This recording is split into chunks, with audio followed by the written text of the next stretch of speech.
पेश खिदमत है कहानी जहन्नम के पुजारी का दूसरा हिस्सा। जमशेद को मुर्दा समझकर उसे जिंदा ही कब्र में दफन कर दिया गया। उसको कब्र में उतारकर मिट्टी डालकर उसे बंद कर दिया गया।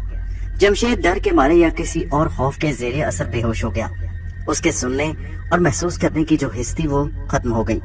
कब्रिस्तान में सूरज ढलने लगा। शाम के साए तेजी से बढ़ने लगे। शाम के साए गहरे होकर रात की तारीकी में बदल गए और कब्रिस्तान पर पहले से ज्यादा मौत का सन्नाटा छा गया। स्याह मातमी रात धीरे धीरे से गुजर रही थी। अब हम वापस अपनी होशरुबा दास्तान के उस पहले मकाम पर आते हैं जहां से हमने उसे शुरू किया था। जब रात की तैरगी और सनसान सन्नाटे में एक कब्र के अंदर से कभी किसी के रोने और कभी ठक ठक की रोंगटे खड़ी कर देने वाली आवाजें आती थीं, ये कब्र आमिल जमशेद की ही थी, जो कब्र में जिंदा दफन किए जाने के बाद बेहोश हो गया, लेकिन जिसे अब होश आया।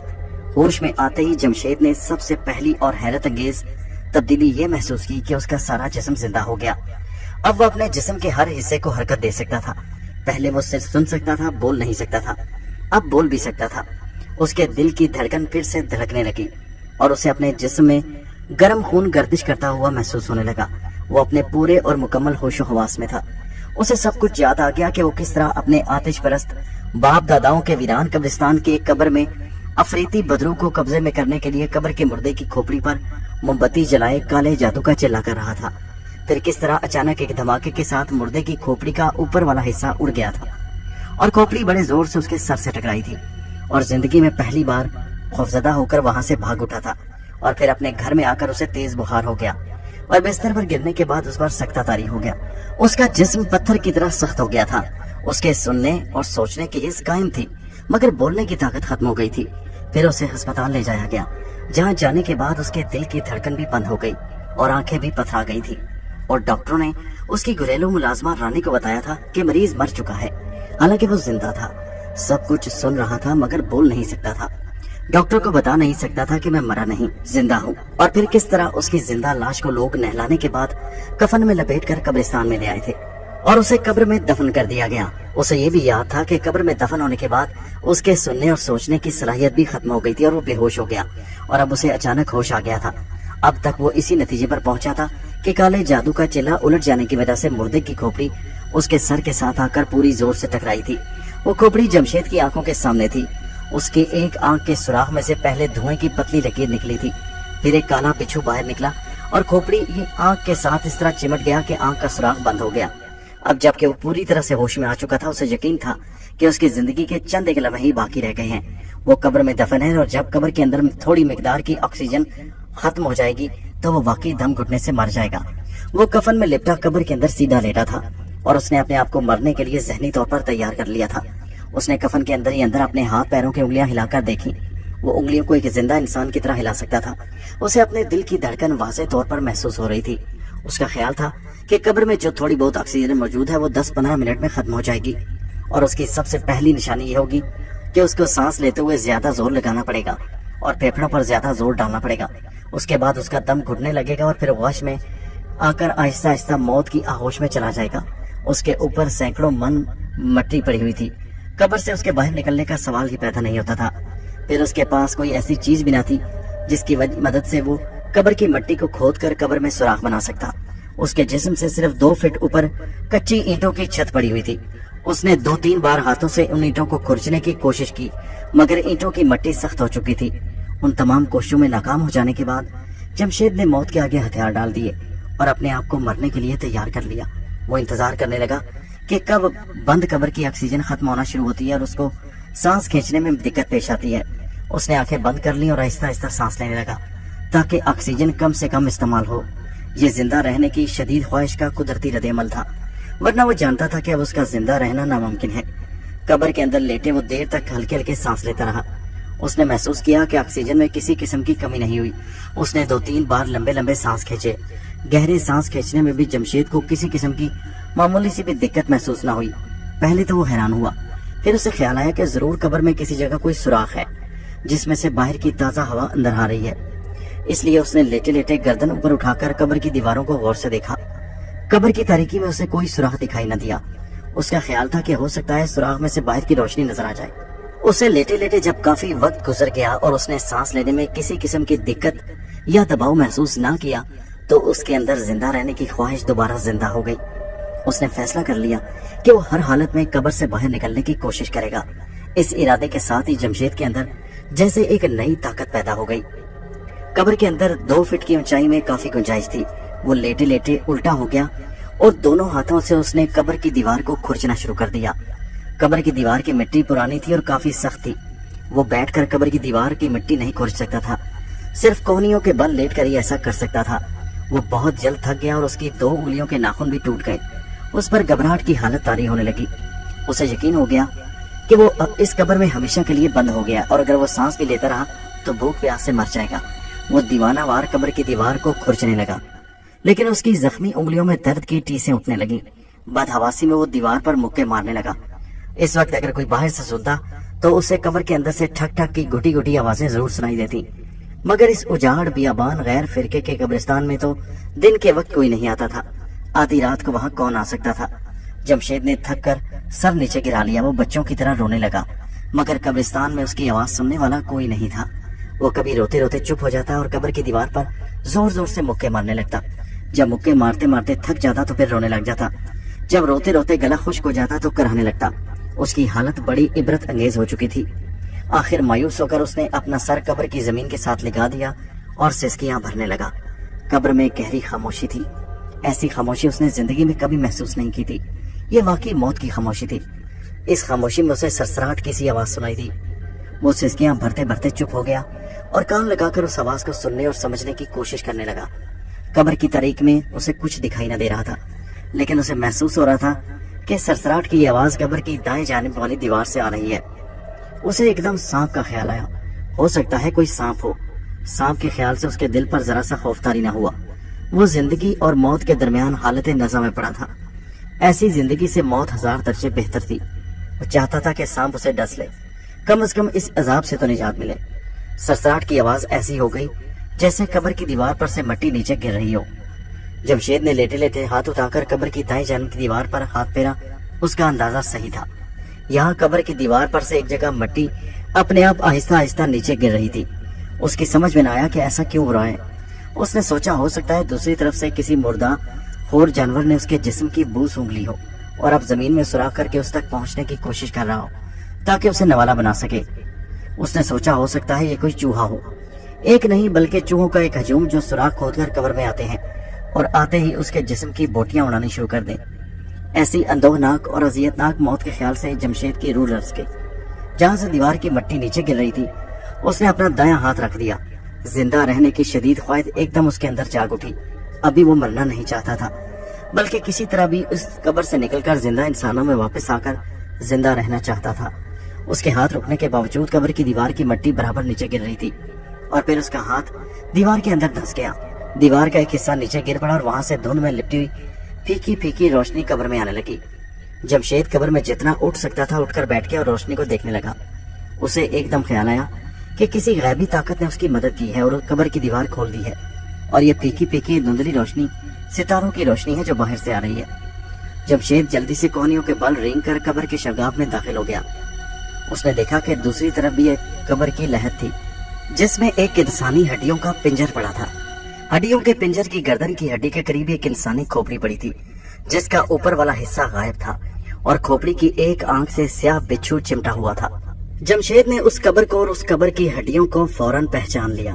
یہ وہی قبر تھی جس کے اندر بیٹھ کر اس نے پچھلی رات افریتی بدرو کا چلا کیا تھا، اور پھر ایک چیخ نما دھماکے کی آواز سے مردے کی کھوپڑی اچھل کر بڑے زور سے اس کے سر سے ٹکرائی تھی اور وہ خوفزدہ ہو کر بھاگ گیا تھا۔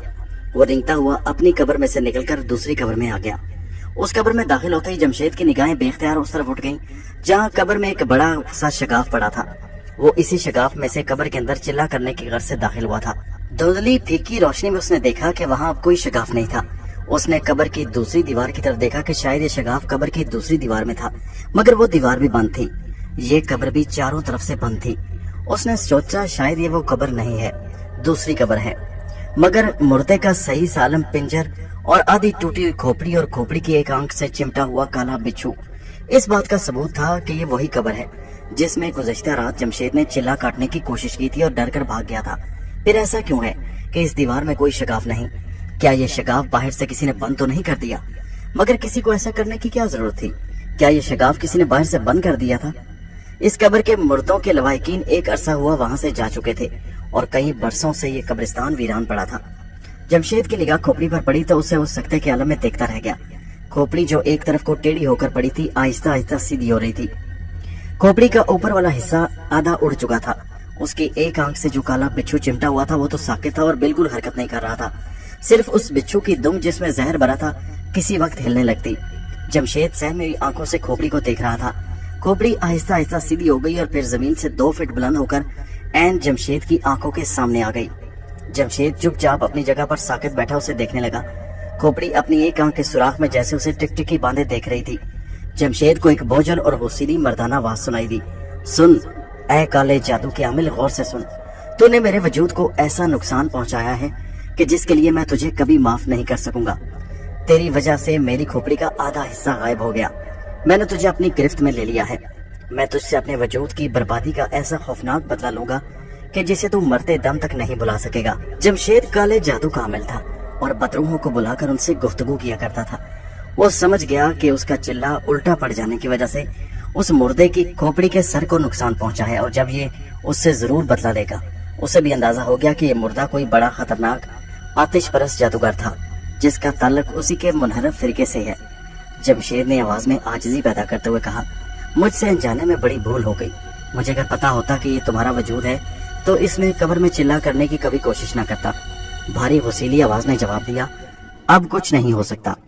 मुझे तूने जो नुकसान पहुंचाना था पहुंचा दिया। अब तुझे मेरे इंतकाम की आग से कोई नहीं बचा सकता। जमशेद उसी लम्हे समझ गया कि उसके साथ जो कुछ हुआ है और हो रहा है उसी शख्स की वजह से हुआ है और ये कोई बहुत बड़ा खतरनाक और जबरदस्त शैतानी ताकत वाला आतिश परस्त जादूगर है और यही उसे अजाब से निकाल सकता है। उसने हाथ जोड़कर कहा, मुझे माफ कर दो, मुझ पर रहम करो, मुझे यहाँ से बाहर निकलने का रास्ता बताओ। मैं हमेशा तुम्हारा गुलाम रहूंगा। वसीली आवाज ने कहा, गुलाम तो तू मेरा हो चुका। मैं जो चाहूंगा तेरे साथ करूंगा। मेरा पहला बदला ये है कि तू अब जमीन के अंदर कब्रों की दुनिया से कभी बाहर नहीं जा सकेगा। ये राक्षसों की ठुकराई हुई बदरूहों, बदकारों, घिनौने गुनाह करने वालों की अजाब जदा आत्माओं की दुनिया है। तू इस आग और दलदलों की दुनिया में सिसक सिसक कर मरेगा और फिर तेरी बदरू यहाँ क़यामत तक भटकती रहेगी। एक भयानक कहकहे के साथ टूटी हुई खोपड़ी आहिस्ता आहिस्ता नीचे आकर अपने हड्डियों के पिंजर के पास गिर पड़ी। जमशेद अगरचे अभी जिंदा हालत में था, खुद बदरू नहीं था, लेकिन वो काले जादू के अमल से बदरुओं से राब्ता करके उनसे गुफ्तगू किया करता। वो आलिम असफल की इस गुनाह आलूद मखलूक से मानूस था। चुनाचे उसे हैरत नहीं हुई जितनी कि एक आम नॉर्मल इंसान को हो सकती है, मगर वो जिंदा हालत में इस मखलूक के दरमियान आ जाने से खौफजदा जरूर हुआ था। उसके पास काले जादू के कुछ ऐसे मंत्र थे जिनको पढ़कर फूंकने से वो इस जेरे जमीन बदरुओं को दुनिया से निकलने की कोशिश कर सकता था। वो मंत्र पढ़ने बैठ गया, मगर ये देखकर वो और दहशतज़दा हो गया कि उसे काले जादू का एक मंत्र भी याद नहीं था। उसने जहन पर जोर डालकर मंत्रों को याद करने की बहुत कोशिश की, लेकिन लगता था कि जैसे उसके जहन से काले जादू के तमाम मंत्र गायब हो चुके थे। एक भी मंत्र याद नहीं आ रहा था। वो घबरा गया, लेकिन उसने जल्द ही अपनी घबराहट पर काबू पा लिया और कब्र से बाहर निकलने की तदबीरें सोचने लगा। ये कब्र भी पहली कब्र की तरह चारों तरफ से बंद थी। छत पर सैकड़ों मन मट्टी का बोझ था। फीकी फीकी धुंधली सी सोगवार रोशनी कब्र में फैली थी। कुछ पता नहीं चलता था कि ये रोशनी कहाँ से आ रही थी। आमिल जमशेद इन्हीं परेशान ख्यालों में उलझा था कि उसे एक शोर की गरज गूंज की आवाज सुनाई थी। ये आवाज कब्र की दीवारों की दूसरी तरफ से आती महसूस हुई। जमशेद कान लगाकर सुनने लगा। ये आवाज आहिस्ता आहिस्ता गिड़गिड़ाहट में तब्दील हो गई। फिर एक धमाके के साथ कब्र की एक दीवार गिर पड़ी। जमशेद ने देखा कि जहाँ कब्र की दीवार गिरी थी वहाँ एक सुरंग नमूदार हो गई। इस उम्मीद पर कि शायद इस सुरंग के जरिए उस जमीन के नीचे से निकलने का रास्ता मिल जाए, वो सुरंग में दाखिल हो गया। सुरंग की छत इतनी ऊंची थी कि वो वहाँ खड़ा हो सकता था। सुरंग में वही धुंधली रोशनी फैली थी। एक शोर सा बदस्तूर सुनाई दे रहा था। जमशेद सुरंग में दाखिल हो गया। सुरंग की ऊंची छत और दीवारों के साथ गदले रंग के कोहरे का गलाफ चिमटा हुआ था। ये मटियाले बादलों की सुरंग लग रही थी। उसने दीवार को छुआ तो उसे दीवार नरम लगी। उसने जल्दी से हाथ पीछे कर लिया। वो आहिस्ता आहिस्ता चलने लगा। फिर ऐसा हुआ कि चलते चलते अपने आप उसके पांव जमीन से 1-2 फीट बुलंद हो गए। कोई शैतानी ताकत उसे अपने आप आगे धकेल रही थी। शोर उसके करीब आने लगा। फिर ये शोर इतना बुलंद हो गया कि जमशेद ने अपने कानों को हाथों से ढांप लिया, मगर शोर बुलंद से बुलंद तर होता गया। जमशेद को ऐसे लगने लगा जैसे ये शोर उसके अंदर से आ रहा हो। उसकी रफ्तार खुद बहुत तेज हो गई। कुछ ही लम्हों के बाद वो सुरंग की धुंध में बुलंद शोर की गूंज के साथ तिनके की तरह उड़ने लगा। सुरंग कभी गर्म हो जाती और कभी एकदम सर्द। एक दफा फिजा इतनी गर्म हो गई कि जमशेद का जिस्म जलने लगा, उसकी चीख निकल गई। दूसरे लम्हे फिजा एकदम सर्द हो गई और जमशेद सुरंग में से उछलकर बाहर गिर पड़ा। वो जहाँ गिरा था वहाँ तारीकी ही तारीकी थी। उसने एक हाथ से जमीन को टिटोला। घबरा कर उसने अपना हाथ पीछे खींचा, मगर उसकी कलाई किसी इंसानी पिंजर के हड्डियों वाले हाथ ने पकड़ ली। उसने जोर से हाथ को झटका दिया, हड्डियों वाला हाथ नीचे गिर पड़ा। वह जल्दी से उठ खड़ा और अंधेरे में आंखें फाड़ फाड़ कर देखने लगा। उसे अंधेरे में जमीन पर इंसानी हड्डियों के पिंजर बिखरे पड़े नजर आए। उसने निगाहें ऊपर उठा ली। ऊपर वही मटियाली धुंध की छत थी। आहिस्ता आहिस्ता उसे अंधेरे में नजर आना शुरू हो गया। उसने देखा कि इंसानी हड्डियों के पिंजर इस तरह बिखरे पड़े थे कि कोई पिंजर आधा जमीन में धंसा था, किसी की सिर्फ खोपड़ी और गर्दन की हड्डी बाहर थी और किसी पिंजर की सिर्फ टांगे और हाथ जमीन से बाहर निकले हुए थे। सामने की सिमत धुएं का एक गुबार सा उठ रहा था। जमशेद उसकी तरफ बढ़ा कि शायद उधर से बाहर निकलने का कोई रास्ता मिल जाए। धुआं नस्वारी रंग का था। वो धुएं के गुबार में दाखिल हो गया।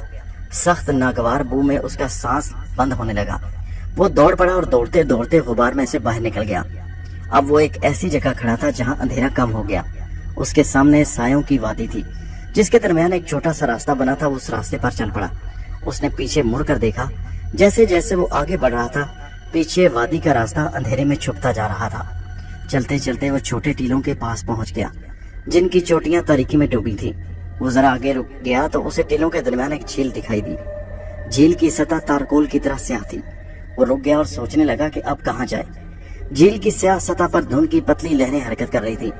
अचानक उसे धुंध की लहरों में एक कश्ती अपनी तरफ आती दिखाई दी। वो गौर से उस कश्ती को देखने लगा। कश्ती जरा करीब आई तो जमशेद ने देखा कि कश्ती में कोई बैठा चप्पू चला रहा है। कश्ती बड़ी आहिस्ता आहिस्ता रुक रुक कर किनारे की तरफ आ रही थी। जब कश्ती जरा और करीब आ गई तो जमशेद को कश्ती में बैठी हुई एक औरत नजर आई, जो दोनों हाथों से बहुत जोर लगाकर चप्पू चला रही थी। कश्ती किनारे पर उस जगह आकर रुक गई जहाँ जमशेद खड़ा था। कश्ती में बैठी हुई औरत कुछ देर टिकटिकी बांधे जमशेद की तरफ देखती रही। औरत ने गहरे रंग की साड़ी पहन रखी थी और उसके बाल शानों पर बिखरे थे। जमशेद हैरत में गुम था कि इस मुर्दों की वादी में ये जिंदा औरत कहाँ से आ गई। औरत बिल्कुल जिंदा हालत में थी और उसकी स्याह आंखों में जिंदगी की चमक थी। जमशेद को फौरन ख्याल आ गया कि वो जमीन से बाहर आ चुका है और ये आतिश परस्तों के कब्रिस्तान से दूर कोई इलाका है जो अभी तक उसकी निगाहों से ओझल था। एक जिंदा औरत को सामने देखकर उसके दिल में जिंदा रहने की सारी तवानाइयां और जिंदगी के सारे जज्बे बेदार हो गए। उसने औरत से कहा, मुझे झील से पार उतार दो, मैं रास्ता भूल कर इधर आ गया हूँ। कश्ती में बैठी हुई औरत टिकटिकी बांधे जमशेद को देख रही थी। जब जमशेद ने बेताब होकर दूसरी बार औरत से झील के पार जाने के लिए कहा तो औरत बोली, कश्ती में बैठ जाओ। जमशेद फौरन कश्ती में बैठ गया। कश्ती में बैठते वक्त उसने महसूस किया कि कश्ती उसके बैठने से बिल्कुल नहीं डगमगाई। वो पुरस्कार औरत कश्ती के एक सिरे से पर बैठी हुई थी। जमशेद कश्ती के दरमियान बैठ गया। औरत मुसलसल उसे देख रही थी। जमशेद ने पूछा, ये शहर का कौन सा इलाका है? पहले तो मैंने यहाँ कोई झील नहीं देखी। पुरस्कार औरत ने कोई जवाब न दिया और कश्ती को घुमाकर वापस ले जाने लगी। तब जमशेद ने देखा कि झील का पानी जो तारकोल की तरह स्याह था, भारी और गाढ़ा है कि औरत को चप्पू चलाते वक्त काफी जोर लगाना पड़ता है। वो बड़ा हैरान हुआ कि इस झील का पानी इतना गाढ़ा और भारी कैसे हो गया। उसने औरत से पूछा, तुम यहाँ आकर बैठ जाओ, मैं कश्ती चलाता हूँ। औरत ने चप्पू चलाते चलाते हाथ रोक लिया और उसका नाम लेकर बोली, जमशेद अपनी जगह पर चुपचाप बैठे रहो। और वो दोबारा चप्पुओं के साथ जोर आजमाई करने लगी। लगता था कि कश्ती तारीख दलदल के ऊपर चल रही है। कश्ती रुक रुक कर दूसरे किनारे की तरफ बढ़ जा रही थी। उस वक्त जमशेद का ये शक यकीन में बदल गया कि वो अभी अजाब ज़दा गुनाहगार मुर्दों की दुनिया में है। ठंडी सांस भर के रह गया। कश्ती जूं की रफ्तार के साथ स्याह काली झील की दलदल में दूसरे किनारे की तरफ बढ़ रही थी। उससे रहा ना गया।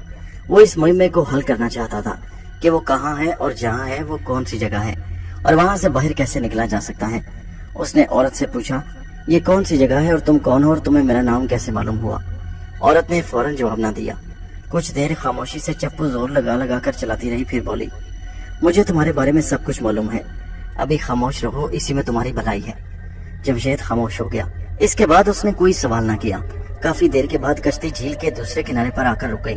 उसने धीमी आवाज में कहा, आवाज मत निकालना, मेरे पीछे पीछे चले आओ। औरत कश्ती से उतर गई। जमशेद भी उसके पीछे उतरा। औरत एक तरफ को चल दी, जमशेद उसके पीछे चलने लगा। फिजा में इसी तरह घुटन का एहसास था और मटियाली धुंध फैली थी। दोनों जानिब अंधेरा था। इस अंधेरे में कहीं कहीं मकानों के दरवाजे नजर आ रहे थे।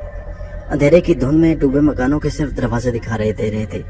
किसी मकान का दरवाजा खुला न था, किसी मकान का दरवाजा बंद था। एक मकान के खुले दरवाजे के करीब से गुजरते हुए जमशेद को अंदर से किसी के रोने और सिसकियां भरने की दबी हुई आवाजें सुनाई दी।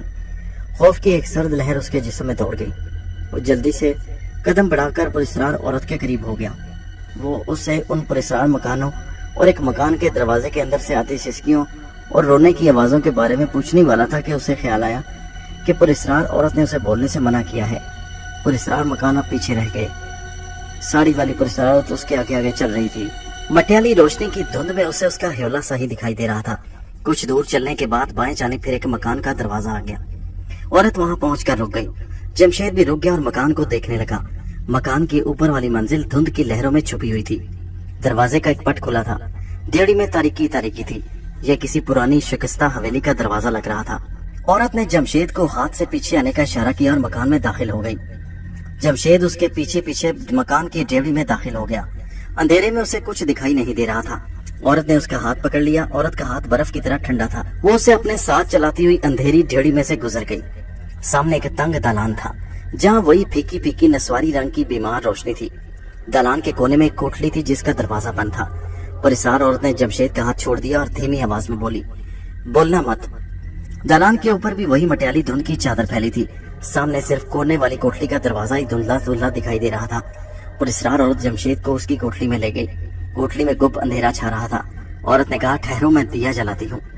उसके साथ ही अंधेरे में एक दिए की लौ टिमटिमाई। जमशेद ने देखा कि औरत के हाथ में मट्टी का एक छोटा दिया जल रहा था। उसने दियों को दीवार के ऊपर रख दिया। जमशेद ने कोठली का जायजा लिया। एक तंग सी कोठली थी जिसमें दीवारें बोसीदा हो रही थी। एक तरफ मट्टी का 2 फीट ऊंचा चबूतरा था। औरत ने जमशेद से कहा, चबूतरे पर बैठ जाओ। जमशेद खामोशी से वहां बैठ गया। औरत सामने वाली दीवार के पास जाकर झुक गई और जमीन की मट्टी हटाकर अंदर से मट्टी का एक छोटा सा मटका निकाल लाई। उसने मटका चबूतरे पर रखा और खुद भी वहीं बैठ गई। कहने लगी, मैं सबसे पहले तुम्हें एक चीज दिखाना चाहती हूँ। मटके का मुंह कपड़े से बना था। उसने मटके मुंह से कपड़ा हटाया और मटके को चबूतरे पर उलट दिया। अंदर से हड्डियों के छोटे छोटे टुकड़े निकले। उनमें एक गर्द आलूद इंसानी खोपड़ी भी थी। पुरस्रार औरत कहने लगी, ये मेरे जिस्म की हड्डियां हैं, ये मेरी खोपड़ी है। जमशेद ये सुनते ही हैरत में डूब गया और पुरस्रार औरत को देखने लगा। दिए की कमजोर सी रोशनी में पुरस्रार औरत की स्याह आंखों में एक पुरस्रार मकनातीसी चमक थी। वो सांवले रंग की औरत थी। उसकी उम्र 30 साल से ज्यादा नहीं लगती। चेहरे के नक्श पुरकशिश थे। जमशेद उसी वक्त समझ गया कि ये औरत भी कोई भटकी हुई बदरू है। वो कुछ पूछने लगा तो पुरस्रार औरत ने अपना ठंडी उंगली वाला हाथ जमशेद के होठों पर रख दिया और बोली, तुम्हें कुछ पूछने की जरूरत नहीं, मैं तुम्हें सब कुछ खुद ही बता दूंगी, इसीलिए मैं तुम्हें यहाँ लाई हूँ। पुरस्रार औरत ने हाथ नीचे कर लिया। एक नजर चलते हुए दिए की लौ पर डाली। फिर जमशेद को देखा और कहने लगी, मेरा नाम आरती है। भारत के शहर उज्जैन में एक नाचने गाने वाली के यहाँ मेरा जन्म हुआ। मैंने गुनाह और पाप के माहौल में आंख खोली। जरा होश संभाला तो मेरी माता मुझे गांव में अपनी सहेली के यहाँ छोड़ आई। वो नहीं चाहती थी कि मैं भी नाचने गाने का धंधा करूं। वो मुझे गुनाह की दुनिया से दूर रखना चाहती थी। मैं अपनी माता की सहेली के यहाँ रहने लगी। मेरी माता मुझसे हर महीने आकर मिल जाया करती थी। माता जी की सहेली गांव के मंदिर के पुजारी की लड़की थी। जवान हुई तो मेरी माता जी अगली दुनिया को सुधार गईं। उनकी मौत के बाद मैंने पर पुर्जे निकालने शुरू कर दिए। गुनाह के जरासीम मेरे खून में पहले से मौजूद थे। मेरे गांव के एक गवाले से नाजायज ताल्लुकात बन गए। माता जी की सहेली को पता चला तो उसने अपने भाई के बेटे से मेरा ब्याह रचा दिया। उसका नाम कुंदन लाल था। कुंदन लाल गांव के मंदिर के बाहर फूल बेचा करता था। वो कमजोर होने की हद तक भले मानस था। मुझे ऐसा ही पति चाहिए था। मैंने बहुत जल्द उसे मती बना लिया और उसे अपने आशिक ग्वाले से मैंने मिलना शुरू कर दिया। भगवान जाने कहां से मेरे पति कुंदन लाल का अंदर का मर्द जाग उठा। एक दिन उसने हम दोनों को ऐसी हालत में देख लिया कि जिस हालत में अपनी पत्नी को देखकर कोई भी पति अपनी पत्नी को कत्ल कर सकता है। कुंदन लाल ने उस वक्त तो कुछ न कहा, मगर उसने मेरा घर से निकलना बंद कर दिया। मेरे ग्वाले आशिक ने मुझ पर जादू सा कर दिया। जब उसकी जुदाई मेरी बर्दाश्त से बाहर हो गई तो मैं अपने एक वाकिफ सपेरे से एक जहरीला सांप पटारी में बंद करके ले गई और पटारी चारपाई के नीचे रख दी। रात को जब कुंदन लाल सो गया तो मैंने पटारी खोलकर जहरीला नाग उस पर उलट दिया और खुद कोठली से निकल गई। जब सवेरा हुआ तो मैं कोठली का दरवाजा खोलकर अंदर दाखिल हुई। मेरा पति मुर्दा पड़ा था। सांप ने उसे डस कर हलाक कर दिया था। मैंने रोना शुरू कर दिया। गांव वाले जमा हो गए। मैंने बताया कि मेरे पति को सांप ने काट लिया है। मैं बेवा हो गई। मगर अपने गवाले आशिक को न छोड़ा। एक वक्त आने पर मेरे आशिक का जी मुझसे भर गया और उसने धोखे से मुझे बम्बई के एक दलाल के हाथ फरोख्त कर दिया। वो दलाल मुझे बम्बई ले गया और वहां ले जाकर उसने मुझे बम्बई की रंडियों के बाजार पारस स्ट्रीट के कोठे पर बिठा दिया। अब मैं भी एक तवाइफ बन गई। इस किस्म की गुनाह आलूद जिंदगी की मैं आदी थी। मैं बदकारी और गुनाह की दलदल में धंसती चली गई। मेरा सारा वक्त बदमाशों, कातिलों और जराइम पेशा लोगों में गुजरता। आखिर मेरा भी वही अंजाम हुआ जो इस किस्म के गुनाह आलूद माहौल में अक्सर हुआ करता है। मैं एक बदमाश के हाथों कत्ल हो गई। हम हिंदू मजहब के मानने वाले आवागौन पर यकीन रखते हैं। हमारा अकीदा है कि मरने के बाद हमारे कर्मों के मुताबिक दूसरा जन्म होता है। मेरे साथ भी यही हुआ। मेरा दूसरा जन्म मेरे बुरे कर्मों के मुताबिक लोमड़ी के रूप में हुआ। जब मैं मर गई तो मेरा तीसरा जन्म कुतिया के रूप में हुआ। इसी तरह कई एक जन्म लेने के बाद आखिर मैंने अपनी ही बदरू की शक्ल में जन्म लिया। मुझे दोज़ख के अज़ाब से तो मुक्ति नहीं मिल सकी, लेकिन मुझे भगवान ने एक मौका जरूर दिया कि अगर मैं बदरू के रूप में भलाई के काम करूं और दूसरों की मदद करूं तो मेरा जन्म जन्म का चक्र खत्म हो सकता है। यही वजह है कि जब मुझे पता चला कि एक इंसान जमीन की दुनिया में सख्त मुश्किल में है, जिसको एक खतरनाक और गुनहगार आतिश परस्त जादूगर की बदरू ने अपने काबू में कर रखा है, तो मैं फौरन तुम्हारी सहायता, तुम्हारी मदद को आ गई। पुरस्कार औरत यानी आरती अपनी दास्तान सुनाने के बाद खामोश हो गई। आमिल जमशेद बड़ी तवज्जो से आरती की कहानी सुन रहा था। उसका अपना ताल्लुक कदीम आतिश परस्तों से था और हिंदू भी आग की पूजा करते थे। वो आग को अग्नि देवी कहते हैं और अपनी मरने वाले को उसी के यानी आग के ही सपुर्द करके जलाते हैं। और जमशेद हिंदू मत के मानने वालों के आवागोन यानी बार बार जन्म लेने के अकीदे से भी वाकिफ था। चुनाचे पुरस्कार रोज यानी आरती की कहानी सारी उसकी समझ में आ गई। अब उसे पक्का यकीन हो गया कि वो जमीन के नीचे बदरुओं और शैतानी मखलूक की दुनिया में आ गया है। वो नस्तूर जादूगर की बदरू के शिकंजे से निकलकर अपने इंसान की दुनिया में वापस जाना चाहता था। ये इतना आसान काम नहीं था, जबकि आमिल जमशेद को कोई काले जादू का मंत्र बदरुओं की दुनिया में आने के बाद काम नहीं कर रहा था। वो जान गया था कि इस मुश्किल में सिर्फ यही बदरू आरती उसके काम आ सकती है, जबकि वो उसकी मदद करने के लिए भी तैयार थी। वो जानता था कि इन बदरुओं के पास अपनी ताकतें होती हैं और वो हर किस्म के जादू टोने का मुकाबला कर सकती हैं।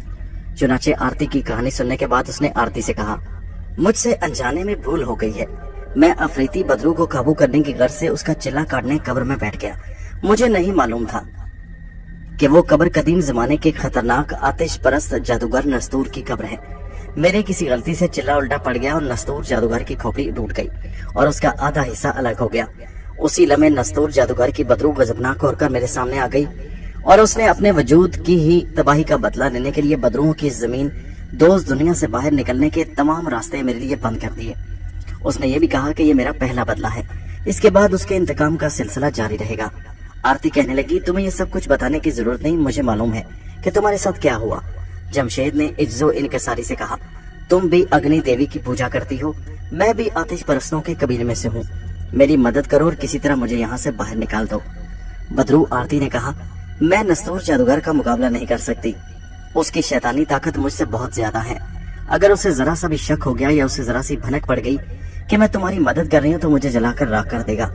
जमशेद ने नाउमीद होकर कहा, तो क्या मैं अब जिंदा इंसानों की बस्ती में कभी वापस नहीं जा सकूंगा? आरती बोली, अगर ऐसी बात होती तो मैं खुद तुम्हारी मदद करने तुम्हारे पास ना आती। ये मेरा आखिरी जन्म है। अगर मैंने इस जन्म में भलाई के काम किए, दुखी लोगों की सेवा की, तो मुझे मुक्ति मिल जाएगी। तुम्हें यहाँ से निकालने के लिए मुझसे जो कुछ हो सका मैं करूंगी, लेकिन तुम्हें बहुत एहतियात से काम लेना होगा। मैं जैसे कहूंगी वैसे करना होगा। इसमें अगर मेरी जान जा सकती है तो तुम्हारी जान को भी खतरा है। नस्तूर जादूगर फिर तुम्हें जिंदा नहीं छोड़ेगा। जमशेद कहने लगा, मैं हैरान हूँ कि उसने मुझे जिंदा क्यों छोड़ दिया, मुझे कब्र के अंदर ही हलाक भी कर सकता था। आरती ने कहा, वो तुम्हें अजियत देकर आहिस्ता आहिस्ता मारना चाहता है। इस तरह उसके इंतकाम के जज्बे को तस्कीन मिलती रहेगी। बदरूहें इसी तरह अपने दुश्मन से बदला लिया करती हैं। जमशेद बोला, तुम जो कहोगी मैं वही करूंगा। आरती ने कहा, मैं तुम्हें यहाँ नहीं रखना चाहती, ये जगह तुम्हारे लिए खतरनाक साबित हो सकती है। जमशेद ने पूछा, ये कौन सी जगह है और ये जो मकान है इनमें कौन रहता है? आरती कहने लगी, इन मकानों में उन आतिश परस्तों की बदरूहें रहती हैं जिन्होंने दुनिया में यतीमों और बेवाओं की जमीनों पर नाजायज तौर पर कब्जे करके अपने मकान बना लिए।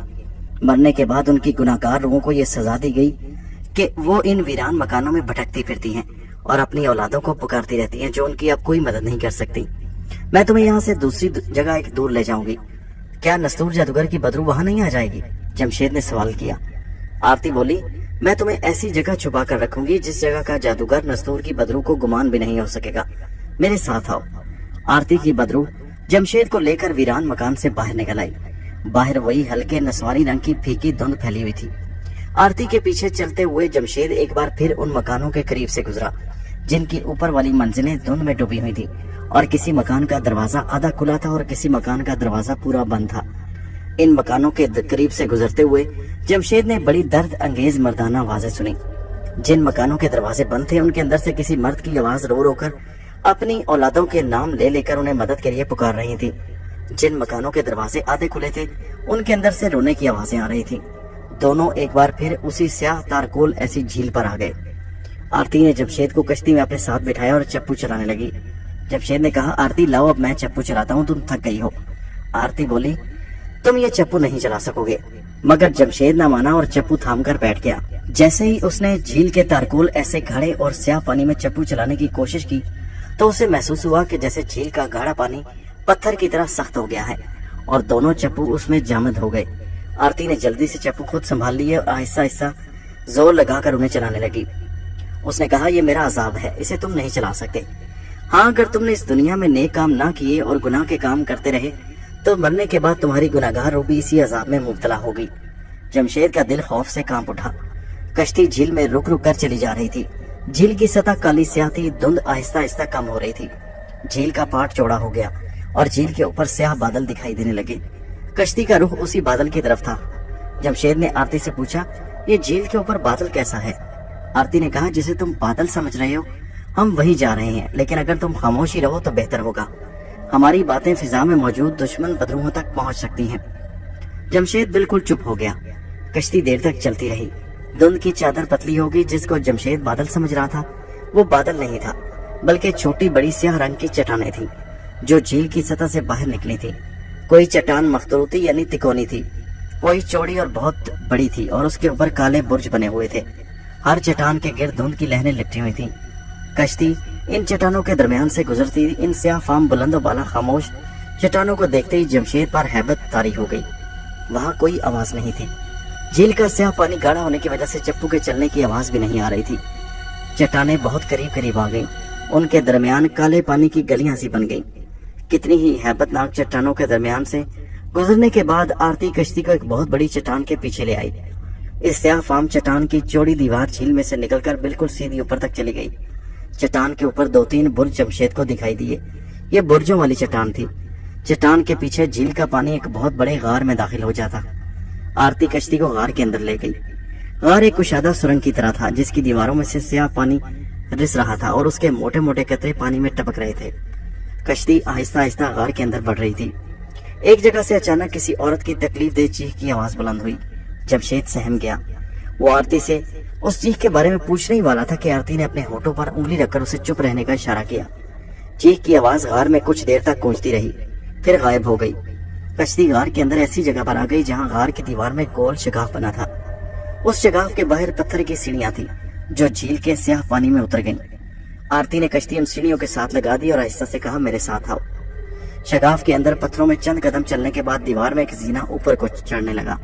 आरती जीना चढ़ने लगी। जमशेद उसके पीछे था। जीना थोड़ा सा घूमकर ऊपर जाकर खत्म हो गया। आगे काले पत्थरों की एक तंग सी चौखट थी। चौखट के पास आकर आरती रुक गई।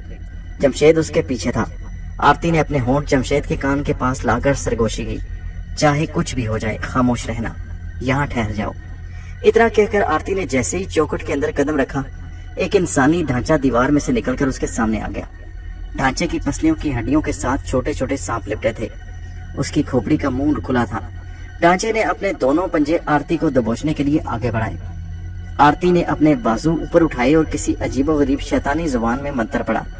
मंत्र के पढ़ते ही इंसानी ढांचे ने अपने हाथ पीछे कर लिए और जिस दीवार से निकला था उसी में गायब हो गया। आरती ने जमशेद को पीछे आने का इशारा किया और जमशेद उसके पीछे चल पड़ा। वो एक तंग सुरंग में से गुजरकर एक ऐसी कोठरी में आ गए जिसकी एक खिड़की खुली हुई थी और बाहर से धुंधली धुंधली रोशनी अंदर आ रही थी। कोठरी का फर्श स्याह पत्थर का था। दीवारें भी स्याह पथरीली थी। एक जगह दीवार में एक ताक बना हुआ था।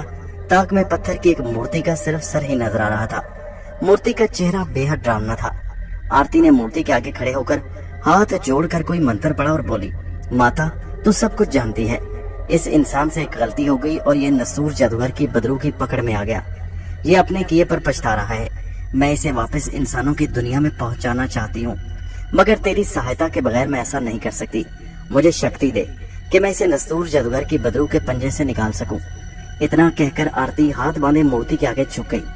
वो कुछ देर इसी हालत में खड़ी रही। जमशेद सामने वाली दीवार के साथ लगकर ये सब कुछ देख रहा था। अचानक ऐसी आवाज आई जैसे बाहर बड़े जोर से बादल गरजे हों। मूर्ति में से एक आसमानी बिजली की लहर निकली और आरती के सर में दाखिल होकर गायब हो गई। सन्नाटा छा गया। आरती ने सर उठा लिया। उसने कहा, माता तूने मेरी प्रार्थना स्वीकार कर ली।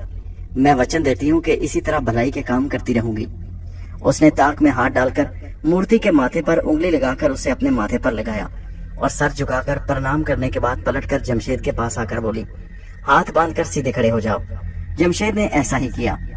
आरती ने अपना बाजू फैलाकर मुट्ठी बंद कर ली और बोली, माता के हुक्म पर मेरे पास आ जा। इसके बाद आरती ने मुट्ठी खोली तो उसमें छोटा सा काला बिच्छू था। यह बिच्छू बिल्कुल साकित था, कोई हरकत नहीं कर रहा था। बिच्छू एक काले धागे में पिरोया हुआ था। आरती कहने लगी, ये माता का बिच्छू है, ये माता का वरदान है। अपना बायां बाजू आगे करो।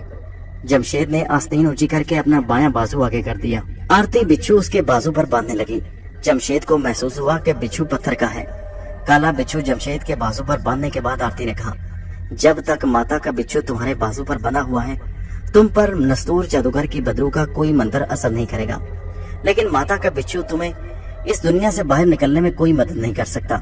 ये सिर्फ जमीन के नीचे की बदरूओं की दुनिया में ही तुम्हारे काम आ सकेगा। लेकिन मुझे तो इस दुनिया से बाहर निकलना है, जमशेद ने कहा। आरती ने जवाब दिया, ये सब कुछ मैं तुम्हें तुम्हारी दुनिया में वापस पहुंचाने के लिए कर रही हूँ, लेकिन उसके लिए सबसे पहले तुम्हारी इस दुनिया में रक्षा करना और तुम्हारे दुश्मन नस्तूर जादूगर की बदरू से बचाए रखना जरूरी है। इसके बाद मैं तुम्हें यहाँ से निकालने की कोशिश करूंगी। अब हम वापस चलेंगे।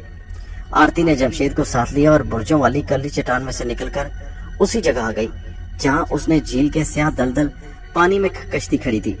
दोनों कश्ती में बैठ गए और कश्ती वापस रवाना हुई। जब वो स्याह चट्टानों में से निकल आए तो जमशेद ने पूछा, अब हम कहाँ जा रहे हैं? आरती ने कहा, मैं तुम्हें एक महफूज जगह पर ले जा रही हूँ जहाँ तुम उस वक्त तक रहोगे जब तक मैं वापस नहीं आ जाती।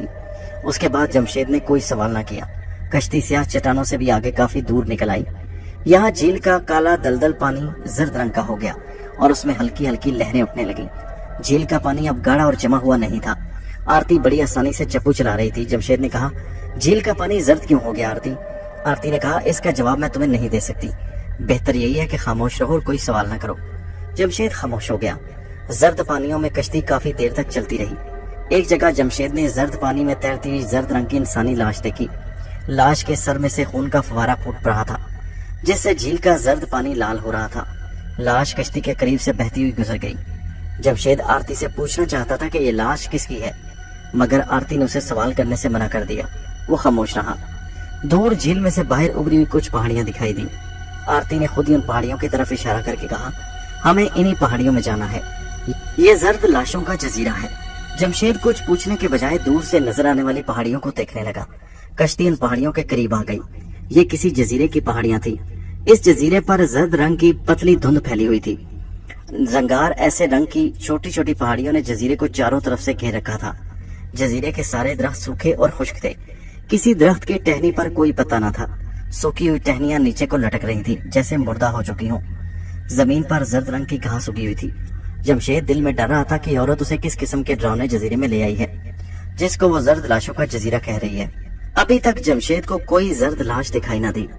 कश्ती किनारे पर लगाकर वो आरती के साथ चल पड़ा।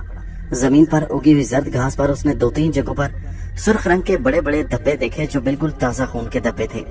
उसने आरती से खून के उन धब्बों के बारे में भी सवाल न किया। जमशेद ने महसूस किया कि आरती जजीरे की सूखी और लटकी हुई टहनियों वाले दरख्तों से दूर रहकर चल रही है। उन दरख्तों के दरमियान आकर खुद ही आरती कहने लगी, इन दरख्तों की तरफ घूर कर मत देखना, अपनी नजरें बिल्कुल सामने रखो। जमशेद को ताज्जुब हुआ कि दरख्तों को घूर कर देखने से भला क्या हो सकता है, लेकिन कुदरती तौर पर उसके दिल में तजस्सुस पैदा हुआ कि किसी एक दरख्त को घूर कर देखने में आखिर हर्ज क्या है, और अगर उसने किसी दरख्त को घूर कर देख भी लिया तो आरती को तो मालूम ही नहीं हो सकेगा। चुनाचे चलते चलते उसने अपने बाएं जानिब के खुश्क सूखे हुए दरख्त को घूर कर देखा। उसके ऐसा करने से दरख्त की लटकी हुई मुर्दा शाखों में जैसे जान पड़ गई। ایک دم سے دو شاخیں اوپر کو اٹھ کر جمشید کی طرف اس طرح بڑھی جیسے اسے دبوچ لینا چاہتی ہوں۔ آرتی نے فوراً جمشید کا بازو پکڑ کر زمین پر بٹھا لیا اور خود بھی ساتھ ہی بیٹھ گئی۔ سوکھے درخت کی سوکھی ہوئی انسانی پنجوں کی طرح کی شاخیں جہاں تھوڑی دیر پہلے جمشید کھڑا تھا وہاں ہوا میں ادھر ادھر ہاتھ چلانے لگی جیسے جمشید کو تلاش کر رہی ہوں۔ وہ زمین سے 5 فٹ کی بلندی پر ایسا کر رہی تھی، اس سے نیچے نہیں آ رہی تھی۔ کافی دیر تک سوکھی ہوئی انسانی پنجوں ایسی شاخیں ہوا میں جمشید کو تلاش کرتی رہیں، پھر پیچھے ہٹ گئیں اور اسی طرح دوبارہ مردہ ہو کر لٹک گئیں۔ آرتی جمشید کو کھینچتی ہوئی دور لے گئی اور غصے سے بولی، جب میں نے تمہیں منع کیا تھا تو تم نے درخت کی طرف گھور کر کیوں دیکھا؟ جمشید نے سچ بتایا اور بولا، مجھ سے غلطی ہو گئی، مجھے معاف کر دو۔ آرتی نے اپنے غصے پر قابو پاتے ہوئے کہا، اگر آئندہ تم نے اس قسم کی حرکت کی تو میں تم سے الگ ہو جاؤں گی، پھر تم جو چاہے کرنا، جہاں چاہو چلے جانا۔ جمشید نے معذرت چاہنے کے انداز میں کہا، آئندہ ایسا ہرگز نہیں ہوگا۔ آرتی کہنے لگی، تمہیں معلوم ہے اگر میں تمہیں جلدی سے پکڑ کر نیچے نہ بٹھاتی تو کیا ہوتا؟ اس درخت نے تمہاری لاشوں کی ہڈیوں کو بھی نہیں چھوڑنا تھا۔ جمشید نے اپنی سنگین غلطی کا اعتراف کرتے ہوئے ایک بار پھر آرتی سے معافی مانگی اور وعدہ کیا کہ وہ آئندہ اس کی حکم عدولی نہیں کرے گا۔ چلتے چلتے وہ ان خوفناک درختوں کو پیچھے چھوڑائے۔ سامنے ایک چھوٹے ٹیلے کی ڈھلان پر زمین سے تھوڑی بلندی پر باہر کو نکلی ہوئی پتھر کی ایک 4 دیواری بنی ہوئی تھی۔ اس 4 دیواری تک جانے کے لیے ٹیلے کی ڈھلان پر پتھروں کو کھود کر 6-7 سیڑھیاں بنائی گئی تھی۔ وہ سیڑھیاں چڑھ کر 4 دیواری کے پاس آ گئے۔ 4 دیواری نسواری رنگ کے پتھروں کو جوڑ کر بنائی گئی تھی۔ اس کے تنگ دروازے کے اوپر دوسری منزل کی ایک شکستہ سی چوکور بارادری باہر کو نکلی ہوئی تھی۔ بارادری کے اوپر کسی دیوتا کا بڑا ڈراونا سر بنا ہوا تھا۔ دیوتا کی آنکھیں بڑے خوفناک انداز میں پوری کھلی ہوئی تھی اور اس کی سرخ زبان منہ سے باہر لٹکی ہوئی تھی۔ آرتی نے اس بارادری کی طرف انگلی اٹھا کر کہا، یہ تمہاری کوٹلی کی بارادری ہے، تمہیں اس کوٹلی میں کچھ دن گزارنے ہوں گے۔ تنگ دروازے میں سے گزرنے کے بعد کونے میں ایک تاریک زینہ تھا۔ وہ زینہ چڑھ کر اوپر بارادری والی کوٹلی میں آ گئے۔ بارادری میں سے دھند میں لپٹی زرد سی بیمار روشنی کوٹلی میں آ رہی تھی۔ فرش پتھروں کا تھا جہاں دیوار کے ساتھ زرد گھاس کا بستر سا بچھا ہوا تھا۔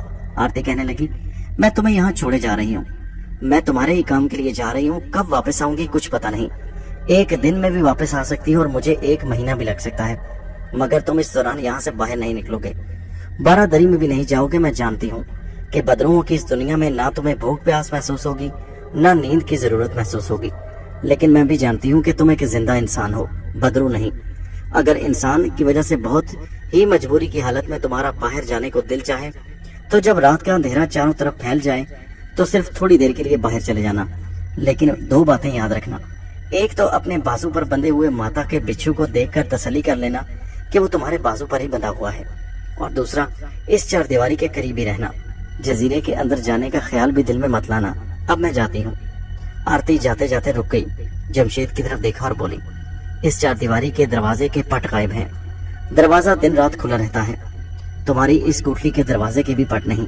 میں احتیاط کے لیے 4 دیواری کے باہر ایک منتر پھونکے جا رہی ہوں، مگر اس جزیرے کی لاشیں، زرد لاشیں بڑی طاقتور ہیں، یہاں کچھ بھی ہو سکتا ہے، مگر تمہیں گھبرانا نہیں، تمہارے پاس ماتا کا بچھو ہے، وہ تمہاری رکشا کرے گا۔ یہ کہہ کر آرتی تو چلی گئی، مگر جمشید کو ایک نئے خوف نے گھیر لیا۔ یہ خوف تھا اس جزیرے کی طاقتور زرد لاشوں کا خوف۔ آرتی نے صاف لفظوں میں کہہ دیا تھا کہ زرد لاشیں بڑی طاقتور ہیں اور یہاں کچھ بھی ہو سکتا ہے۔ ماتا کے بچھو پر سے اس کا یقین ڈگمگا گیا۔ ہو سکتا ہے کہ ماتا کا بچھو بھی اس کی حفاظت نہ کر سکے، آخر وہ پتھر کا بے جان بچھو ہی تو ہے، وہ اس کی کیا حفاظت کرے گا؟ اگر ایسا ہو گیا تو جمشید کو اپنی اذیت ناک موت یقینی نظر آ رہی تھی، اور آرتی کا کچھ پتہ نہیں تھا کہ وہ کب واپس آئے گی۔ وہ خود کہہ گئی تھی کہ اسے 1 دن بھی لگ سکتا ہے اور 1 مہینہ بھی لگ سکتا ہے۔ جمشید کو کچھ خبر نہیں تھی کہ بدروؤں کی اس زمین دوز دنیا کا دن کتنا لمبا ہوتا ہے اور راتیں کتنی لمبی ہوتی ہیں۔ جب وہ اس منحوس دنیا میں داخل ہوا تھا تب بھی دن ہی دن تھا، اور وہ زرد لاشیں یاد آنے لگی جس کو اس نے جھیل میں بہتے ہوئے دیکھا تھا اور جس کے سر سے خون کا فوارہ پھوٹ پڑا تھا۔ وہ سوچنے لگا کہ اس سے تو وہ کسی قبر کے اندر ہی چھپ کر بیٹھا رہتا تو اچھا تھا، کم از کم وہاں سے کسی نہ کسی وقت باہر نکلنے کا راستہ تو مل سکتا، مگر اب ڈراونے اور دہشت ناک خطروں کی دنیا میں آ چکا تھا اور اس کے ساتھ کچھ بھی ہو سکتا تھا۔ آرتی کا اسے حوصلہ تھا، وہ اسے چھوڑ کر چلی گئی تھی۔ وہ گھاس کے بستر پر بیٹھ گیا، جب بیٹھے بیٹھے تھک گیا تو لیٹ گیا، مگر نیند اس کا ساتھ چھوڑ چکی تھی۔ اس پر 1 سیکنڈ کے لیے کسی وقت غنودگی بھی طاری نہیں ہوئی۔ लेटे लेटे थक गया तो उठकर कोठरी में टहलने लगा। ना उसे भूख लग रही थी ना प्यास। वो जिंदा हालत में मौत की तारीक दुनिया में आ गया था, जहां वो सिर्फ सांस लेने, सोचने और चलने फिरने की हद तक जिंदा था। जिंदगी की बाकी सारी अलामतें और जरूरतें खत्म हो गई थी। टहलते टहलते उसका कई बार जी चाहा कि बारादरी में जाकर नीचे झांक कर देखे कि बाहर दिन ढल रहा है या नहीं, लेकिन आरती ने उसे सख्ती से मना किया था कि बारादरी के करीब मत जाना। बारादरी में से वही जर्द रंग की बीमार रोशनी यकसानियत के साथ कोठरी में आ रही थी। बदरूहों की इस शैतानी जमीन दोस्त दुनिया में आने के बाद उसने कहीं भी सूरज नहीं देखा था। आसमान पर भी जर्द और नस्वारी धुंध छाई हुई थी। कुछ मालूम नहीं होता था कि दिन का वक्त है या दोपहर का या शाम का। वो बेजार सा होकर जर्द घास के बिस्तर पर लेट गया। उसकी आंखें खुली हुई थी और वो सोच रहा था कि अगर आरती को आते आते 1 महीना लग गया तो उसका वक्त कैसे कटेगा। वो लेटे लेटे बारादरी से आने वाली उस जर्द रोशनी को देख रहा था। कुछ देर बाद उसने महसूस किया कि जर्द रोशनी का रंग नस्वारी होता जा रहा है। आहिस्ता आहिस्ता ये रंग गहरा होने लगा और फिर अंधेरा छा गया। वो समझ गया कि रात हो गई, मगर उसके लिए दिन और रात बराबर थे, क्योंकि वो सो नहीं सकता था। उसे रात भी दिन की तरह बैठकर, कभी लेटकर और कभी कोठरी में टहलकर गुजारनी थी। उसे ऐसे महसूस होने लगा जैसे वो एक खला में लटक गया है, जहाँ न दिन है, न रात, न जिंदगी, न मौत। फिर रात का खूब अंधेरा छा गया। कोठरी में अंधेरा इतना गहरा हो गया कि उसे अपना जिस्म भी देखना बंद हो गया। उस पर सन्नाटा और खामोशी इस कदर छा गई जैसे कायनात की सारी आवाजें खामोश हो गई हों। उसे कदीम आतिश परस्तों के कुछ ऐसे मंत्र भी आते जिनको पढ़कर वो अपने ऊपर ख्वाब की सी हालत तारी कर लिया करता, मगर बदरूहों की जमीन दोस्त दुनिया में आने के बाद उसे कोई मंत्र याद नहीं रहा। उसका जहन काले जादू के मंत्रों को बुला बैठा था। उसके पास सिवाय उसके और कोई चारा नहीं था कि वो बस घास के बिस्तर पर आंखें बंद करके लेटा रहे और जब कभी सुबह हो तो उठकर कोठरी में टहलना और आरती का इंतजार करना शुरू कर दे। खुदा जाने रात का कौन सा पहर था, क्या वजह था रात का, कितनी रात गुजर चुकी थी, कितनी बाकी थी। कोठरी के अंदर, बारादरी के बाहर अंधेरा ही अंधेरा था। उसे अपना आप तक दिखाई नहीं दे रहा था। वो खुद अंधेरे में तहलील हो चुका था। इस अंधेरे को माहौल की खामोशी और सन्नाटा और भयानक बना रहा था। चूंकि जमशेद ने उम्र का बेशतर हिस्सा काले जादू के सफली अमल में जादू टूने करते और सफली अमल करते गुजारा था, और ये अंधेरों की दुनिया होती है, इस वजह से उसके होशो हवास कायम थे। उसे अगर कोई डर था तो सिर्फ इस बात का कि वो जर्द लाशों के जजीरे में अकेला और बगैर काले जादू की ताकत के है। कहीं कोई बदरू या कोई जर्द लाश आकर उसे हलाक न कर दे। माता का बिच्छू उसने अपने बाजू पर बांध रखा था, उसे उस पर ज्यादा भरोसा नहीं था। इस गुफ अंधेरे में और सुनसान खामोशी में जमशेद ने कुछ दबी दबी सी आवाजें सुनी। उसने चौंक कर बारादरी की तरफ देखा। आवाजें उसी तरफ से आ रही थीं। ये आवाजें ऐसी थीं जैसे 2-3 आदमी मातमी मंत्र पढ़ते बैन करते चले आ रहे हों। आवाजें घुटी हुई थी। बारादरी के करीब आकर आवाजें बंद हो गई। जमशेद अंधेरे में टिकटिकी बांधे बारादरी की तरफ देख रहा था। पहले बारादरी के बाहर अंधेरा छाया था, फिर अंधेरे में जर्द रोशनी का गुबार फैल गया। एक बार किसी के रोने की दबी आवाज आने लगी। जमशेद को आरती ने बारादरी के पास जाने से सख्ती से मना किया था, मगर वो बारादरी के पास जाकर देखना चाहता था कि बाहर क्या हो रहा है और वो कौन है। जमशेद से रहा न गया। उसने अपने आप को यह कहकर तसल्ली दी कि एक बार बाहर देखने से क्या फर्क पड़ जाएगा। वो घास के बिस्तर से उठा और दबे पांव चलकर बारादरी में आकर बैठ गया। फिर सामने उसने सर ऊंचा करके बारादरी से नीचे झांक कर देखा। नीचे का मंजर देखकर जैसे उसके होश उड़ गए। दोस्तों, ये कहानी जारी है। इसका अगला हिस्सा नेक्स्ट वीडियो में मुलाहिजा कीजिए।